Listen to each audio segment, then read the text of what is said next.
കഥയാണ് ഞാൻ ഇവിടെ അവതരിപ്പിക്കുന്നത്. അങ്ങ് ദൂരെ ഒരു ഗ്രാമം, ചിത്തിരപുരം. പച്ച പുതച്ച പുൽമേടുകളും മോട്ടക്കുന്നുകളും കളകളം പാടിയൊഴുകുന്ന പൂഞ്ചോലകളും പുഴകളും നിറഞ്ഞ മനോഹരമാണ് ഗ്രാമം.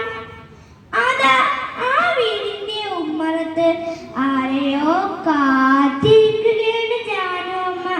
രാമു ഇനിയും വന്നിട്ടില്ല. ആ ഏകാന്തത അവനെ പൂർവ്വകാല സ്മരണകളിലേക്ക് എത്തിച്ചു. രാമുവിന്റെ അച്ഛന്റെ പെട്ടെന്നുള്ള മരണം, പിന്നീടുള്ള ജീവിതം രാമുവിനെ ഒരു നിലയിലെത്തിക്കാൻ താൽപ്പെട്ട പാട് ഓർക്കുമ്പോൾ ഇപ്പോഴും പേടി തോന്നും. കഷ്ടപ്പാടുകൾക്കിടയിലും അവനെ പഠിപ്പിച്ച് വലിയവനാക്കണം എന്ന ചിന്ത മാത്രമായിരുന്നു. പ്രതീക്ഷിച്ചത്ര വലുതല്ലെങ്കിലും ഇന്ന് അവനൊരു ജോലിയുണ്ട്. കഷ്ടപ്പാടുകൾ തന്റെ കാലുകളിൽ ശാരീരിക ശക്തി കുറച്ചെന്നു മാത്രം. അമ്മേ! ജാനു അമ്മ ചിങ്കലിൽ നിന്നും ഉണർന്നു. മകൻ എത്തിയതും ഊന്നുവടിയുടെ സഹായത്തോടെ അവർ എഴുന്നേറ്റ് അകത്തേക്ക് പോയി. നാളെ രാവിലെ വേണമെങ്കിൽ പട്ടണത്തിൽ പോയ അമ്മയുടെ കാലൊന്നു കാണിക്കാം. ആരീന് പുഴയ്ക്കക്കരെ എങ്ങനെ എത്തും? ഞാനല്ലേ അമ്മയുള്ളത്? മകന്റെ വാക്കുകൾ അവരെ കോർത്തെരിപ്പിച്ചു. പിറ്റേന്ന് അതിരാവിലെ അവർ പുറപ്പെട്ടു. മകന്റെ ഒപ്പം ഊന്നുവടിയുടെ സഹായത്തോടെ അവർ നടന്നു. മരപ്പാലത്തിൽ കയറിയതും കാല് തെറ്റിയതും ഒന്നിച്ചേർന്നു. അമ്മേ! രാമു അമ്മ ചോർത്ത് പിടിച്ചു. ഇരു കൈകൾ കൊണ്ട് അയാൾ തന്റെ അമ്മയെ താങ്ങി. തന്റെ മകന്റെ കൈകൾ താൻ എത്ര സുരക്ഷിതയാണ്. സന്തോഷം കൊണ്ട് അവരുടെ കണ്ണുകൾ നിറഞ്ഞു. പതിയെ നടന്നു. പാലത്തിൽ നടുവിലെത്തി. രാമു ചുറ്റും നോക്കി. ആരുമില്ല. അയാൾ തന്റെ അമ്മയെ പുഴയിലേക്ക് ആഴ്ന്നു തള്ളി. മോനെ! ആ നിലവിളി പുഴയുടെ ഒഴുക്കിനൊപ്പം അലിഞ്ഞു ചേർന്നു. അയാൾ തിരിച്ച് വീട്ടിലെത്തി.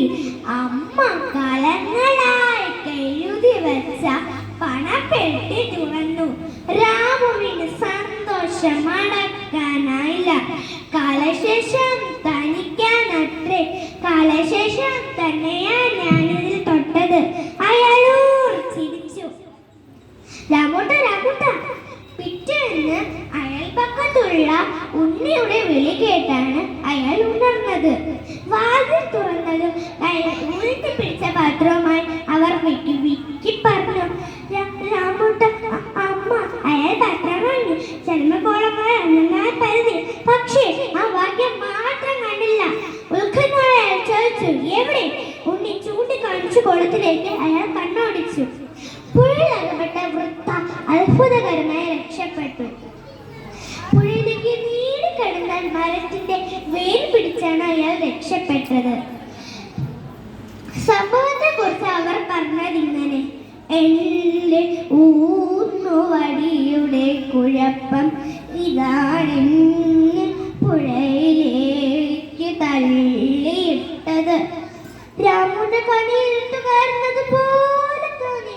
അയാൾ തളർന്ന് നിലത്തിലൊന്നു പോയി. അപ്പോൾ ഒരു തണുത്ത കാറ്റ് അയാളെ തലോടി കടന്നുപോയി. അതും മാറ്റു സ്നേഹത്തിന്റെ തൂവൽ സ്പർശമായി അയാൾക്ക് അനുഭവപ്പെട്ടു.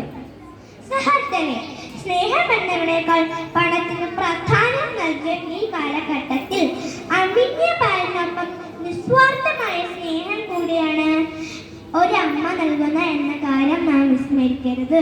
എൻ്റെ കഥയോട് അനുസരിച്ചിരിക്കുന്നു. നന്ദി, നമസ്കാരം.